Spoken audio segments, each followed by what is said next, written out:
Well,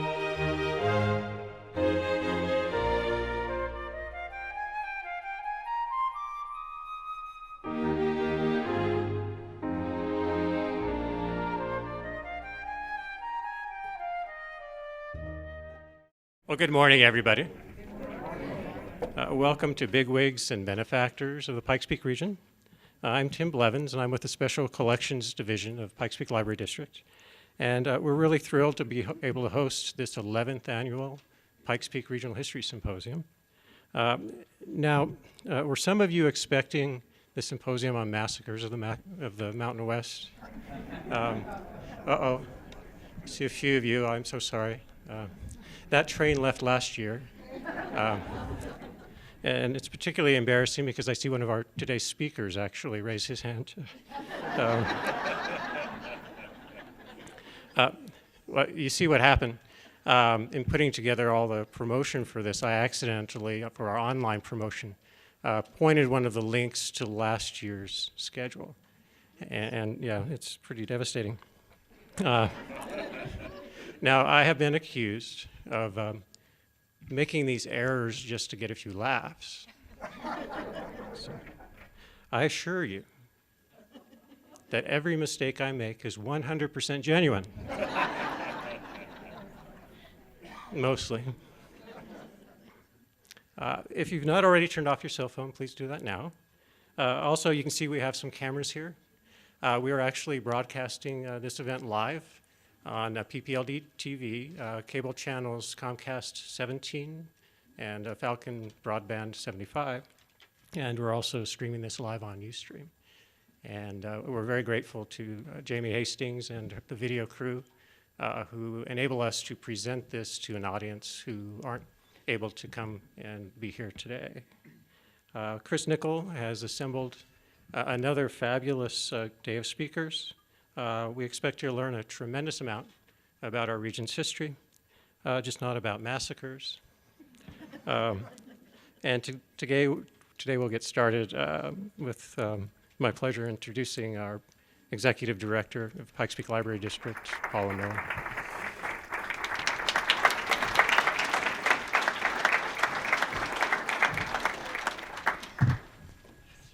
Always have to adjust it down, every time. So good morning, everyone. It's my pleasure to welcome you to the History Symposium today and to our Bigwigs and Benefactors of the Pikes Peak region. As I looked out from my house this morning and having coffee, I was going to start, as always, it's a beautiful day. Then the sun departed and some clouds started rolling in, but here's what I'm going to say. As always, it's a beautiful day in the Pikes Peak region. We appreciate your time with us this morning and attending the History Symposium. This is always one of our most popular annual and signature events. And we appreciate that you take the time out because it is important for us to look at our history, to examine our heritage, and that helps us understand what is happening today and what we can plan for in the future. So during the past decade here, the Pikes Peak Regional History Symposium events, and that includes the television and the internet broadcasts, the DVDs and the downloadable audios that we have done, the exhibits, and the 13 regional history series of books, have reached thousands of individuals. And not just in our region, by the way. Individuals beyond the region are interested in that research and that history. And those have energized a strong community interest in our region's history. The symposium has engaged our community by presenting topics that elicit discussion and debate, and it's encouraged us to learn more about our region's history and inspired us to read and seek out more information about this fascinating community. It is my pleasure to be able to give you a special announcement this morning. This year, the American Association of State and Local History, that's the American Association of State and Local History, is honoring these past 10 years of accomplishments at PPLD with the Leadership in History Award of Merit. According to this program and entity, and I quote, By publicly recognizing superior and innovative achievements, the Leadership in History Awards serve as an inspiration to others in the field. Our thanks go to, and I don't know if Judy is here, Judy Casey in the back, and Dr. Tom Noel, who wrote letters supporting the nomination for this symposium and its products for this most prestigious recognition of achievement in state and local history.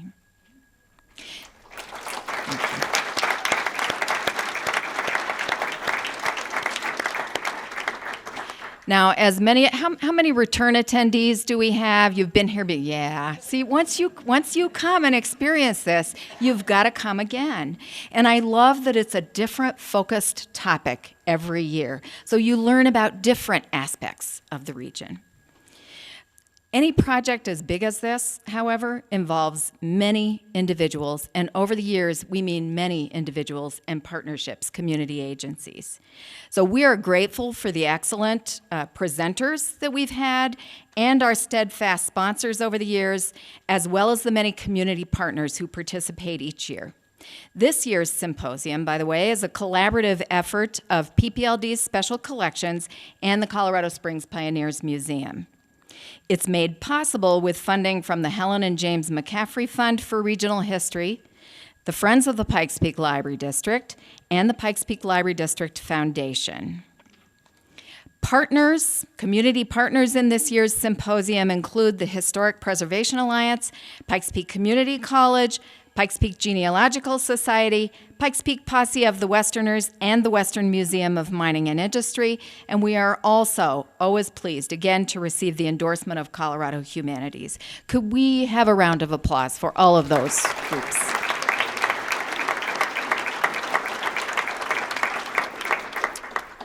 I am also so honored to work with such phenomenal staff here at the Pikes Peak Library District. Special Collections staff plan these events with the assistance of the staff in the Community Engagement and Outreach Office, Facilities Department, Security Department, IT and Virtual Services, Finance, and the Foundation offices. They are all absolutely excellent, superbly dedicated staff to you. Special Collections, Chris Nichols, and Chris, if you could wave in the back, please.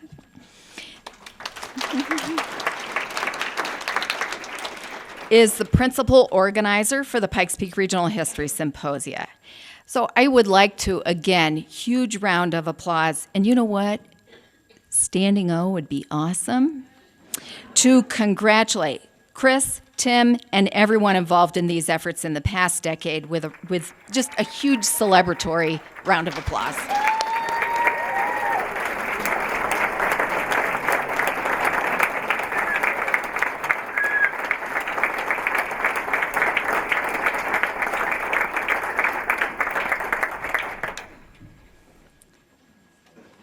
Thank you so much. And Tim, I'm going to add something that happened just 2 days ago as well. The honors are continuing. This is late breaking news. Okay. We just received notification this week that Pikes Peak Library District Special Collections Department will be receiving from Urban Libraries Council, which is the group of the largest libraries in the country, a 2014 Top Innovators Honorable Mention Award for the Waldo Canyon Fire Digital Collection. And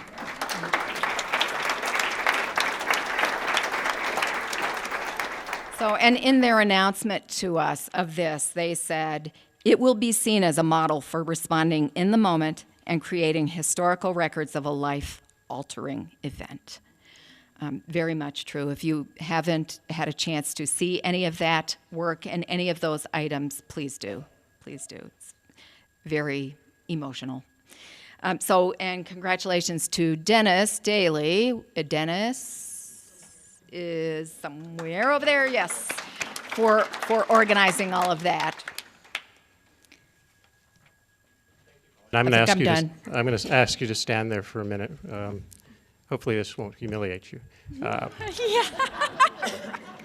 I'm going to read most of this just so I don't miss anything. Many of you may not be aware, that Paula will be departing Pikes Peak Library District in a few months to lead the Baltimore County Public Library System in Maryland.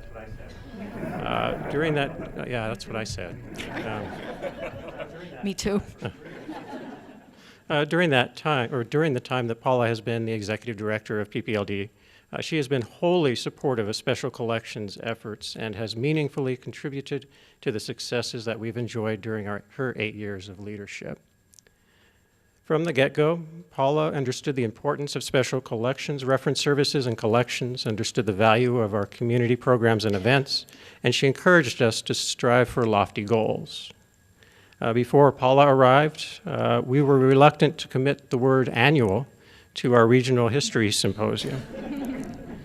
She was responsible for giving us the courage to publicly pledge that the History Symposium would continue each year. Paula is a planner.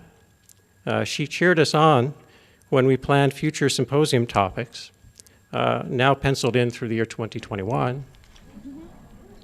And Special Collections, Pikes Peak Library District, and the entire El Paso County community are the beneficiaries of Paula's dedicated leadership and commitment to excellence and innovation.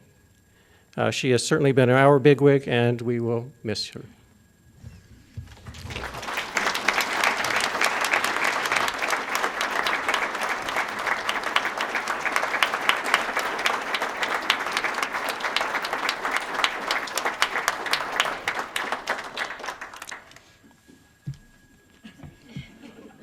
Thank you. I still can't talk without.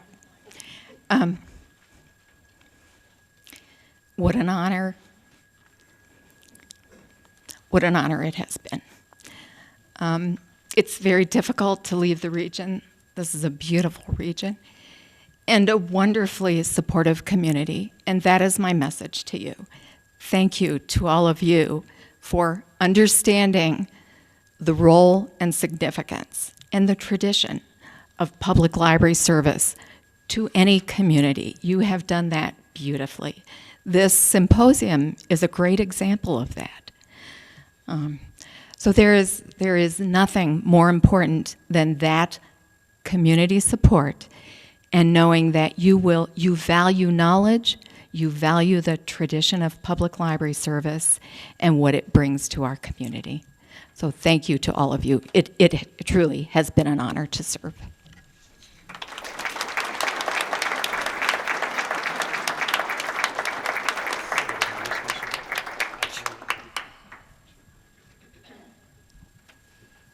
I asked Paula to go down the stairs. I've fallen off of this stage before.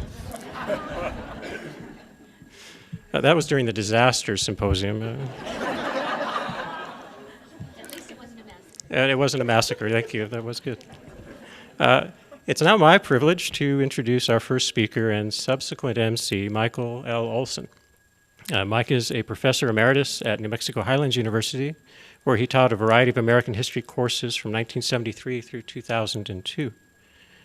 From 2003 to 2007, he taught full-time at Pikes Peak Community College here in Colorado Springs. He holds a BA from St. Olaf College and the MA and PhD from the University of Washington. Dr. Olsen has had a connection with the Santa Fe Trail and Santa Fe Trail Association. He published extensively on trail history, particularly regarding social aspects of the multicultural issues. Dr. Olsen has often participated in the production of the Regional History Series and the Symposium, and he's a researcher, presenter, and moderator in all of those events and books, and he's also a guest editor. Please join me in welcoming Mike Olsen.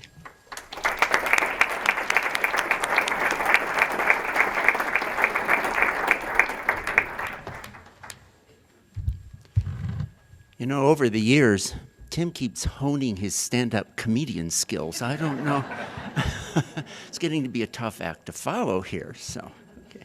My purpose here this morning is to sort of set the theme for the day, set the theme for the symposium, Bigwigs and Benefactors of the Pikes Peak region.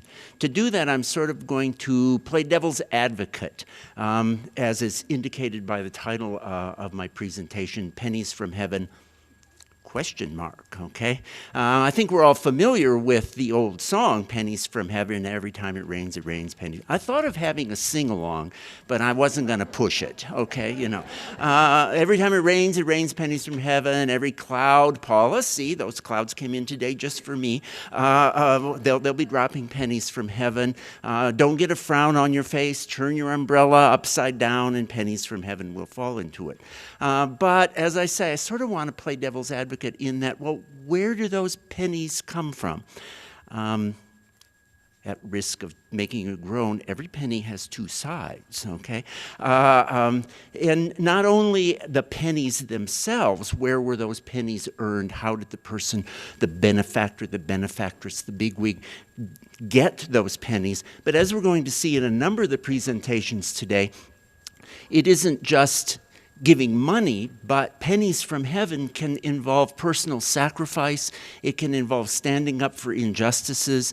And so there's always, it's not a negative side. I don't want to be negative, but it's another side that we should keep in mind as we're considering the lives and careers and services of the people that we're going to meet along the way today. To begin with, I was once told by my speech instructor in college, never start with an apology. I'm going to start with an apology. An apology to Paula, to Tim, to everybody at the Pikes Peak Library District. Fabulous as this facility is, fabulous as the library district is, fabulous as the new facility is going to be out there in Briargate, this is my favorite library, okay? This is the library, as it says, the Carnegie Library in Las Vegas, New Mexico. It obviously is a Carnegie Library. It was built in 1904, and it's modeled after Monticello. It's sort of a mini Monticello, okay? It is only one of 4 unaltered Carnegie libraries left in the United States. Nothing has changed in this library. Not a wall has been moved. I was thinking about how to emphasize this, and I guess I'll sort of drift off this way.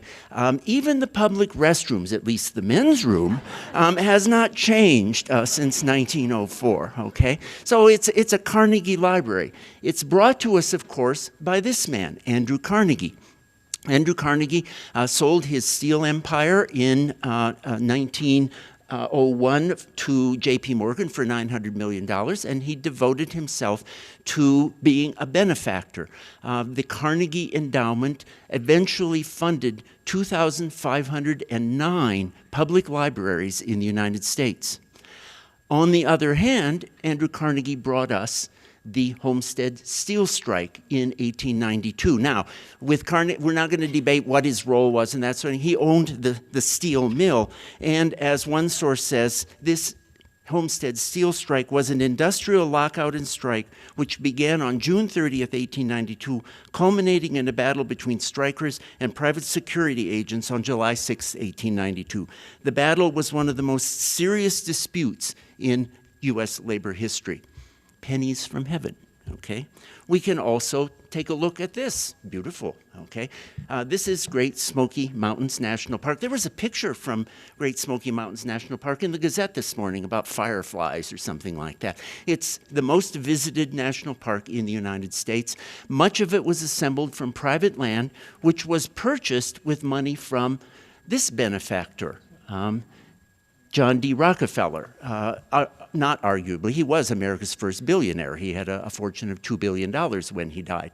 But of course, we all know in this room and in Colorado Springs and in Colorado that in a way, John D. Rockefeller brought us the Ludlow Massacre. I'm not going there, okay? We're not going to debate Rockefeller's role. But to follow up on that, if you haven't visited the Ludlow exhibit at the Pioneers Museum, sponsor of this symposium, do so. There's a great deal of depth there, gives you a lot of time for thought about this penny from heaven, okay? A national park versus the Ludlow Massacre. Now, switching gears, we're going to talk about some of the terms we'll be using today, okay? First of all, bigwig. Tim sort of blew my line here because he called Paula, our bigwig. And actually, Tim, bigwig is kind of a negative term. I didn't find any bigwig that I really wanted to associate with, okay? But bigwig, it comes from, well, it's defined in the Oxford English Dictionary as a man, and we'll be talking about that in a moment, of high official standing or of note or importance, and then the OED puts in humorous or contemptuous, okay? I think Marge is humorous and Lord Birkenhead is contemptuous, okay? I always am interested in the history of words. And the history of the word bigwig goes back to 1781 with George Selwyn, who was a member of Parliament. He was in Parliament for 44 years and never said a word. He's my kind of politician, okay? But he served on a lot of commissions, and in one commission, he said, a new point of discussion for the lawyers, for our bigwigs, for the lordships, etc., okay?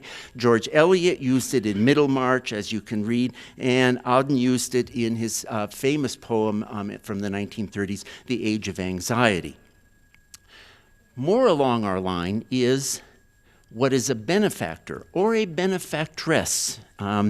Again, the OED says a benefactor is one who renders aid or kindly services to others, and that's important for our symposium today. It's not just money. Benefactor, you can benefit people. By the way, benefactor, beneficial, facet in Latin, to make, to do, bene, good. So some way of doing good, not just through money. Or one who makes a benefaction to a charitable or religious institution, one who makes a bequest or endowment. And there you can see the various uses going all the way back to 1594. My favorite one there is Francis Bacon. We call them dowrymen or benefactors. Now, you also in the OED, you can get benefactress. It's in the dictionary. And I love the definition. The definition of benefactress is a female benefactor, okay? When will we get to the day, he steps away from the podium, when will we get to the day when a benefactor is called a male benefactress? I have my doubts, okay? And again, this is used in 1711 by Jonathan Swift, 1781 by Edward Gibbon. I got all involved with the Edward Gibbon one. I went and looked up where he said it, and I got to reading about the Empress Irene, and it was nasty. So you know, you get led off track. And then we have some more pictures here. It was kind of interesting. I always read the Today in History column in the Gazette, and this morning in 1654, His Honor over there with the big wig, Louis XIV, was crowned King of France. So I thought that was kind of appropriate. Well, we're going to hear about a number of benefactors, benefactresses, and big wig. By the way, there isn't a big wiggus in the OED, okay? And I've thrown in a quote here from Marshall Sprague's Newport in the Rockies. I just want to read the paragraph that precedes this from his book because it sort of ties everything together for us. He's talking about why did Spencer Penrose, in particular, establish the El Palmar, you know what I'm saying, Foundation, okay? He says, this sort of private tax-free foundation had been around for a long time, evolving from the Carnegie Institution, 1902, and the Rockefeller Foundation, 1913. While Spencer Penrose, studied the possibilities of its operation, two of his business associates were studying also. One was the New York banker Charles Hayden, who would create the great Hayden Foundation for helping needy young men. The other was Charles Beecher, the Denver financier who would set up the general-purpose Beecher Foundation. So what we're getting, when you're listening to folks today talking about our bigwigs and benefactors, much of it comes from the mining background and the money that was made in mining and in sugar beets and that sort of thing. But it's about 50 years later than the national ones, okay? But it is part of that. There's a connection there, okay? I want to mention some people that I would like to have seen some papers on, starting with the ladies. Alice Bemis Taylor, perhaps my favorite benefactress in Colorado Springs. She was a benefactress of Colorado College, the Colorado Springs Arts Center. There's a beautiful portrait of her there at the Arts Center. I always tip my hat to Alice, and then I go see the fabulous Native American collection of artifacts that she assembled. She funded the Colorado Springs Day Nursery with its fabulous Tudor building down there on East Rio Grande. She was instrumental in funding Glockner Hospital, which is now Penrose Hospital. She provided some funding for Rockledge Historic Ranch site. It was said of her philanthropy, there must be three things which helped to shape the major philanthropies of Alice Bemis Taylor's life: an inner compulsion to share what she had, the Bemis building bug, as Mrs. Taylor herself described it, with its fascination for architecture, and a fervent desire to bring beauty to the lives who had little or none. Then we're going to hear from Julie Penrose today. She's going to visit us this afternoon. But in particular, she donated or established the Broadmoor Art Academy. She was instrumental in setting up, again, and leading the El Pomoar Foundation. And she led the capital campaign and significantly funded the Glockner Penrose Hospital. And I've included V. Bradenberg here, because I belong to the Colorado Springs Philharmonic, and the B. Bradenberg Foundation sponsors some of those concerts, okay? But I also included, so her name is, well, you hear it on the radio and that sort of thing. But she represents, again, that aspect of benefaction that is, we don't just think of Rockefeller and Carnegie. The B. Bradenberg Foundation is particularly involved with the arts, and when I went on their website, they had their financial statement there, and in 2010, they donated $158,261 to various efforts in the Colorado Springs region. It's not Carnegie, it's not Rockefeller. Warren Buffett, he's not here, okay? But this is important too. Now, I've also included some of the gentlemen. We've got Charles Leeming Tutt. I put him in. Nobody's talking on him. And alas, as I say, there's no statue of him. He's the scion, the founder of the Tutt dynasty, and came as an associate of Spencer Penrose, died young, died in 1909 at the age of 45. There's going to be an exhibition. There are cards out there on the table, at the Pioneers Museum coming up on June 28th. The Midas Touch, Spencer Penrose and Charles Tutt Partnership. So check in on that. The other guys, you can visit them, okay? I did went too far. I did want to say a few words about Stratton, Winfield Scott Stratton, because again, no one is particularly speaking on him. He sold his mining interests in 1900 for $10 million, and of course established the Myron Stratton home, which he named after his father. But of course, that $10 million as pennies from heaven. Those pennies had a long journey to get to the Myron Stratton home.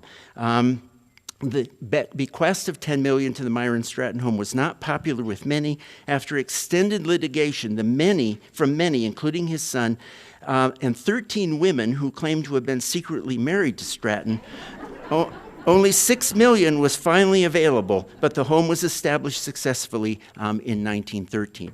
And I've included General Palmer. You got to include General Palmer, but there are other General Palmer monuments than the horse, okay?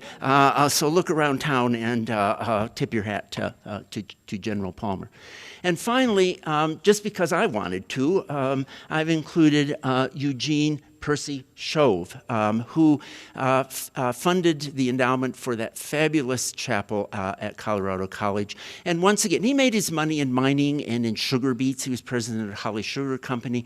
But he's not one of the great wealthy benefactors. But he wanted to honor his clerical ancestors, and he felt that there should be a chapel on the Colorado College campus. He's another one of those examples. We've got a range of benefactors here, not just rich people, okay? And then finally, to come full circle and to emphasize the question mark at the end of my presentation, we've got Thomas Jefferson again in Monticello. Dabney Carr Jr. was Jefferson's nephew, and he gave a eulogy for Jefferson and said, "The loss of Mr. Jefferson is one over which the whole world will mourn. He was one of those ornaments and benefactors of the human race whose death forms an epoch."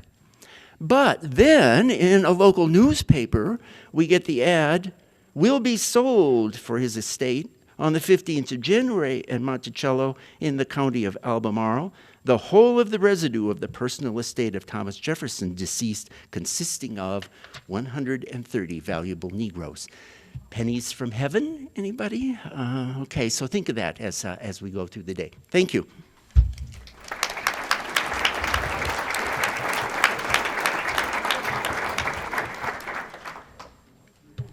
And now a 2-second break.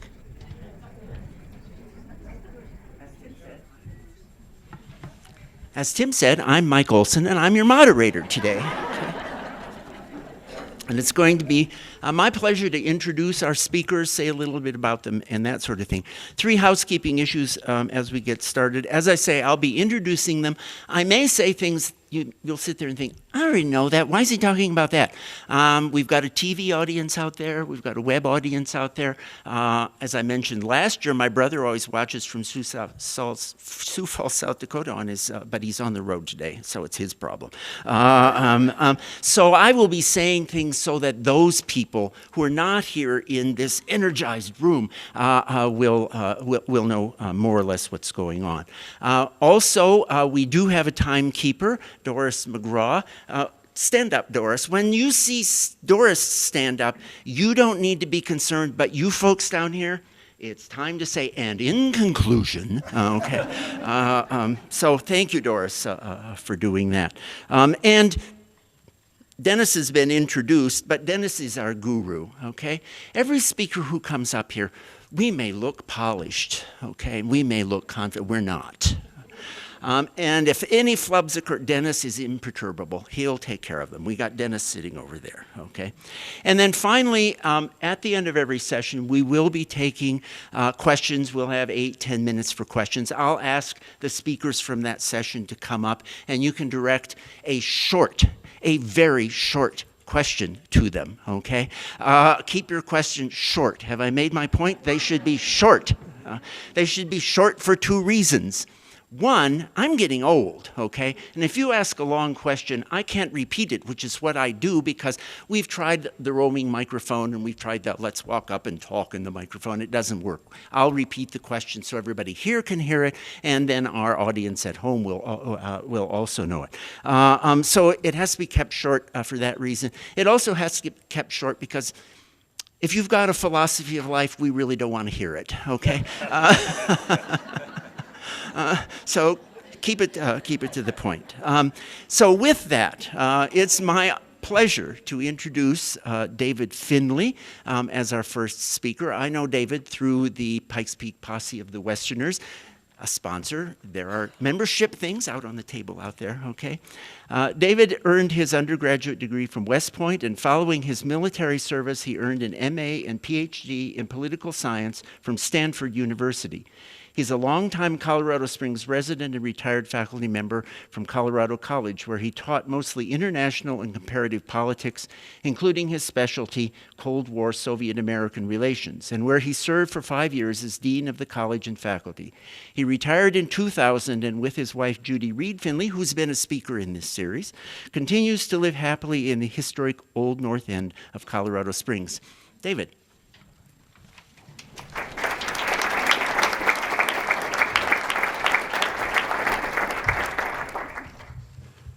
Thank you, Mike. Thank you all for your interest here. I'm encouraged that most of the benefactors we saw Mike present up here, they need wigs as much as I do. But I knew a little bit about an old Dutchman, Edmond van Diest, who had been associated with General Palmer And when my wife, Judy, who worked in special collections at Tutt Library, told me that the Van Diest papers occupy more space than just about any other manuscript collection there, why, we both decided it would be worthwhile to find out more about him. And as we did, it began to look as though this Dutchman had been significantly connected to the turn-of-the-century development in southern Colorado, and also with General Palmer, to the development of the Colorado Springs area. And lastly, he'd had an important role in the life of Colorado College. And we both have worked on this story a bit, and that's what I'm going to impose on you for a little while today. Edmond Cornelius van Diest was a Dutchman. He was born on the island of Java in the Dutch East Indies in August of 1865. And his father, Peter van Diest, had been sent out there by the Dutch government as a mining engineer and later as Governor General of Java. And after illness required returning with his family to Holland, Peter joined the Dutch Caribou Company, which owned some mines in Colorado as well as elsewhere. And so the family moved again. And about 1879, Peter was appointed to the U.S. Surveyor General's office in Denver. He also taught as a professor of metallurgy at the newly established School of Mines in Golden.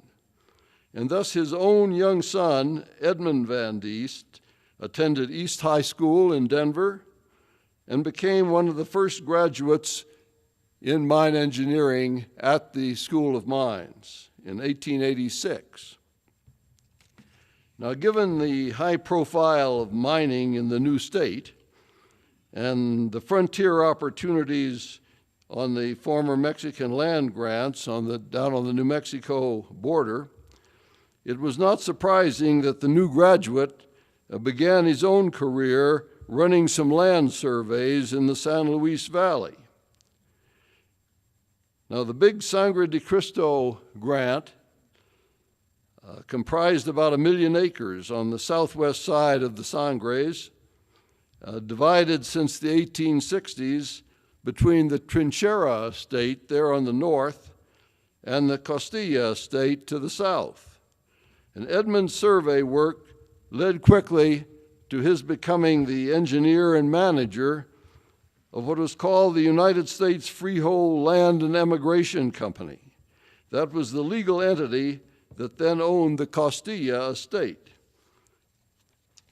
And while thus employed, Edmund married and met and married Anna Louise Meyer, the daughter of Ferdinand Meyer, a prominent citizen of Taos County, and this happened at Costilla in 1890. And Edmond van Diest and Louise built a home at Costilla where they lived for the next 12 years, called Meadow Farm. And from 1893 until 1891, Edmund's engineering affiliation expanded to include manager and mineral engineer of the Trinchera estate to the north, as well as the Costilla.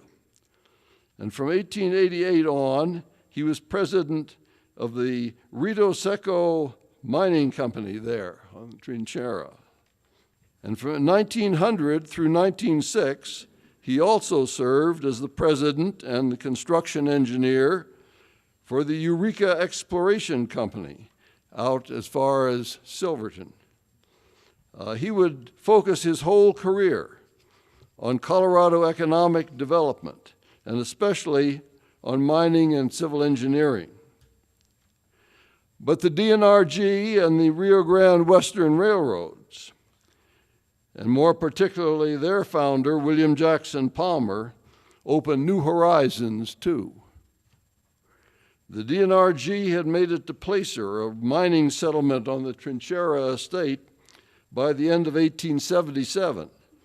And the next year it was completed on to Alamosa, and soon it became a supply line for mining exploration in the southwest corner of Colorado. And along with the railroad came its visionary owner, General Palmer, and a new impetus for settlements and economic development. But it would still be another 10 years before Edmond van Diest actually connected with Palmer himself, and that's when those new horizons opened up for him. And that happened in 1903 at a campsite on Costilla Creek, just south of the New Mexico line. Palmer, Van Diest recollected much later, told stories around the campfire of his trials and experiences with the Rio Grande Western, and he expressed his interest to learn more about the Tierra Amarilla grant further to the south.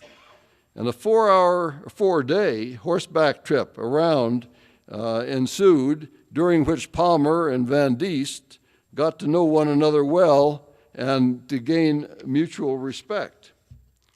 Palmer had sold his Rio Grande Western in 1901, and he was ready to turn to new projects and his philanthropic interests. 8 years after the death of his wife, Queen, Palmer conceived a total reconstruction of his Glen Eyrie castle in Colorado Springs. He needed a new assistant now for the new prospects, and in Edmond van Diest, he spotted just the energetic, bright, and ambitious young alter ego that he wanted.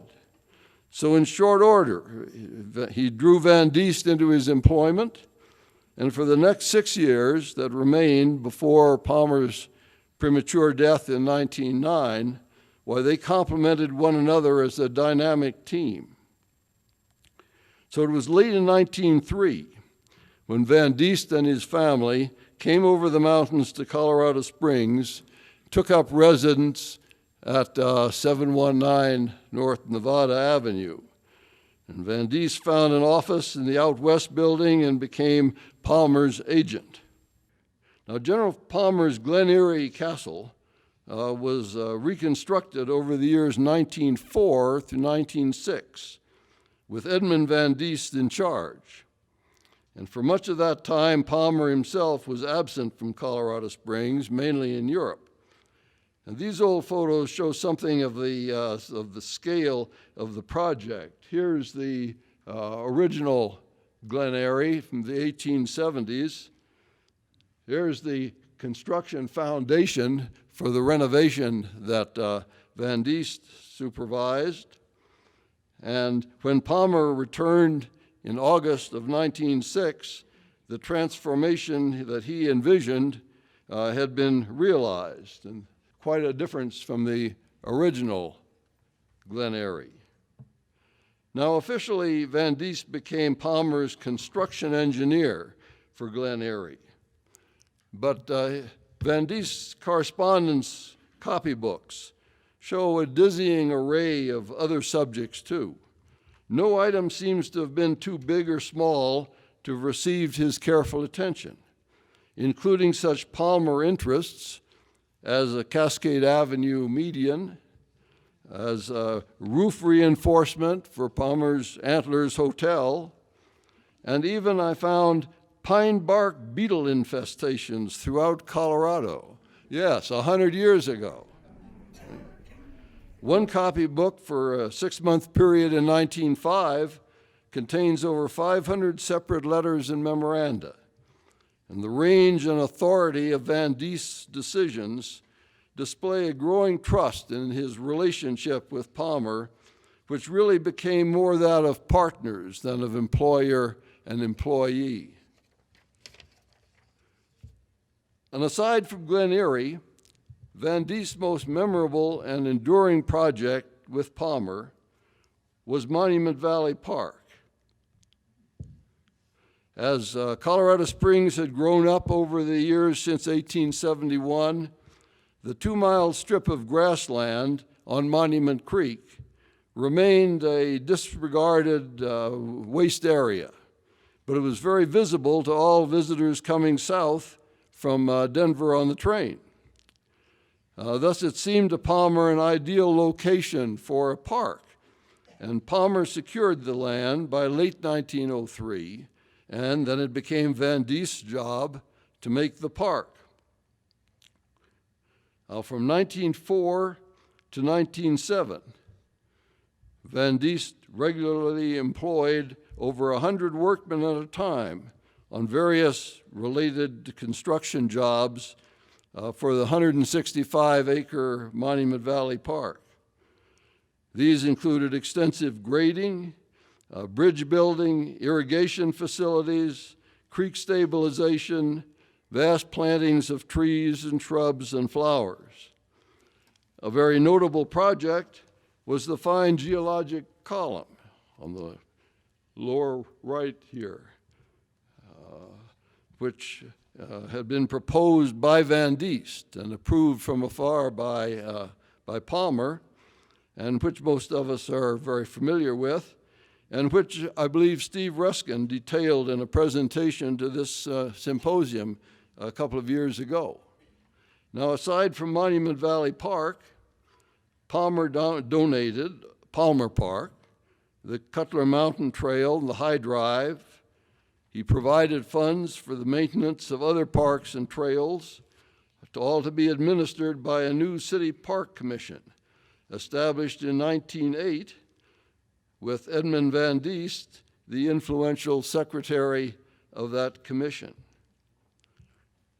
Now, after Palmer's death in March of 1909, Van Diest shepherded Palmer's vision of the park system in an official role as a city engineering consultant. And he continued his active engagement at the same time with Colorado mining development, and also undertook engineering design projects for public and private utilities in Colorado and beyond. Reservoirs, bridges, dams, water systems, refrigeration for ice storage plants. He served as president of numerous small companies, including the Intermountain Rail Light and Power Company and a Western Public Service Company. And at home in Colorado Springs, he was consulting engineer for the Myron Stratton home, later for the Broadmoor, for Grace Church and Colorado College. And for all these enterprises, one can see the basis in Van Diest's earlier experiences during the Costilla years, as well as his years with Palmer, at a time in those days when the horizons for American industry seemed unlimited. Well, serious civic engagement accompanied Van Diest's business life. He was one of the founders of the Colorado-Wyoming Kiwanis, an active member of local and later national chambers of commerce. And in Colorado Springs, he served at least twice as president of the El Paso Club, and he became a director of the First National Bank. And he also focused on community and state child welfare programs. One important example of his civic engagement was his central role in memorializing General Palmer. Just a few months after Palmer's death, Van Diest became the faithful secretary of this group incorporated as the William J. Palmer Memorial Association, which began soliciting contributions for an equestrian statue.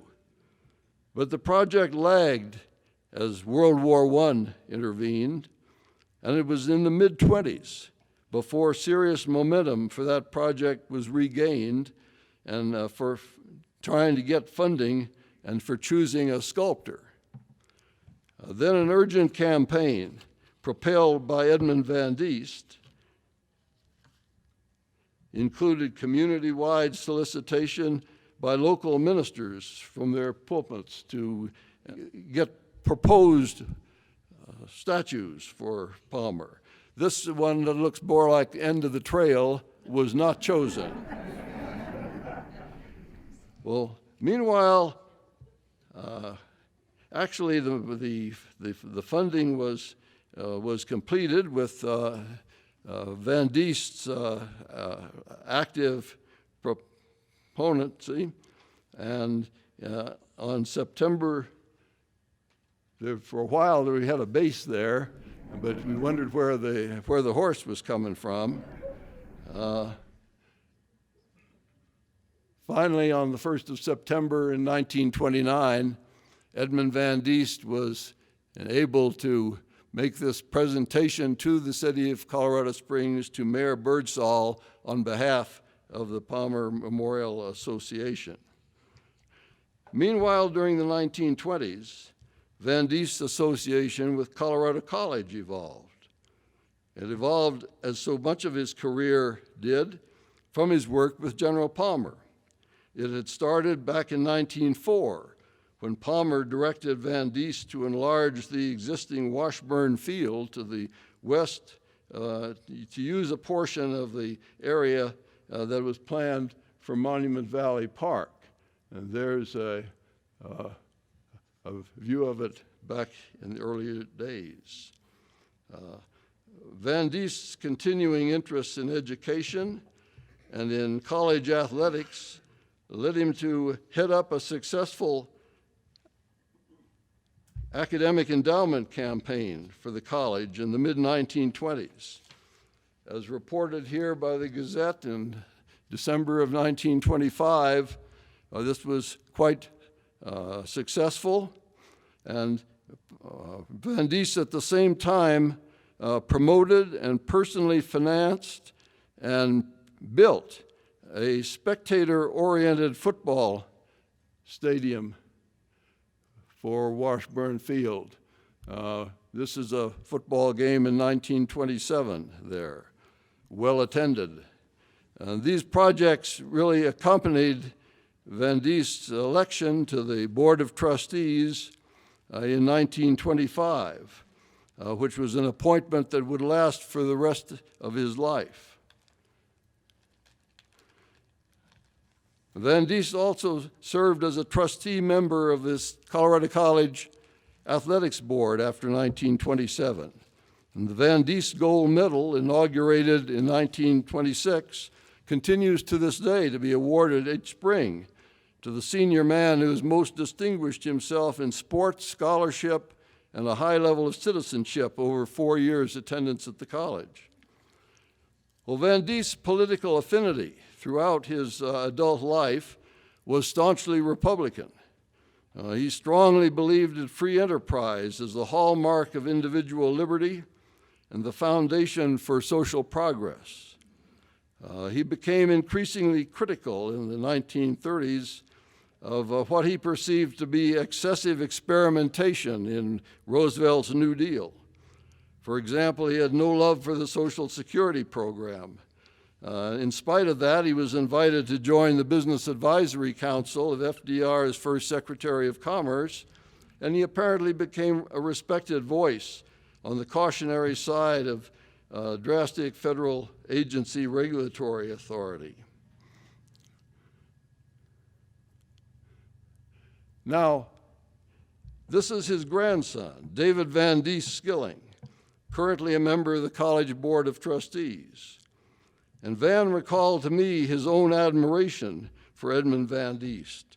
Grandfather was Zaza, a tall, sturdy gentleman with a big gray mustache, who enjoyed his cigars and playing cards, and never entirely lost his Dutch accent. He treasured a handsome family chair, which had been awarded to his father Peter by the Dutch monarch for his service in the Indies. And grandmother and grandfather Van Diest lived in a gracious home at 1730 North Cascade that grandfather had built in 1927. And his garage shop had all sorts of fascinating sights for the young grandson who came to visit, and it included a lightning arrestor experiment that Van remembers gave out vivid sparks and led to an application later to Will Rogers Shrine and Grace Church. Sometimes there were big family dinners, and I'm running out of time here, and I will stop exceedingly soon. But I want to tell you one little story that Van allows me to pass along. He says at one dinner, formal dinner at this house, why parental conversation wandered into politics, and FDR's name was spoken. And his scowling grandfather raised his eyes and sternly pronounced, "That son of a bitch." And thereupon grandfather pushed back his chair and arose and bowed and turned and silently walked out of the dining room, and Van says he worshiped him. Now, gradually, Van Diest's health declined. He died at home in August 1, 1950, after a full life spanning 85 years. I believe he manifested some of the strongest virtues of a post-pioneer generation of uniquely American builders and leaders who shaped the state, the nation, Colorado Springs, and Colorado College too. He served Palmer well. Palmer influenced him profoundly. And I see the ghost of Palmer in his style and achievements, and I'm happy to call him Palmer's extraordinary engineer and a real bigwig and benefactor of the Pikes Peak region. Thank you.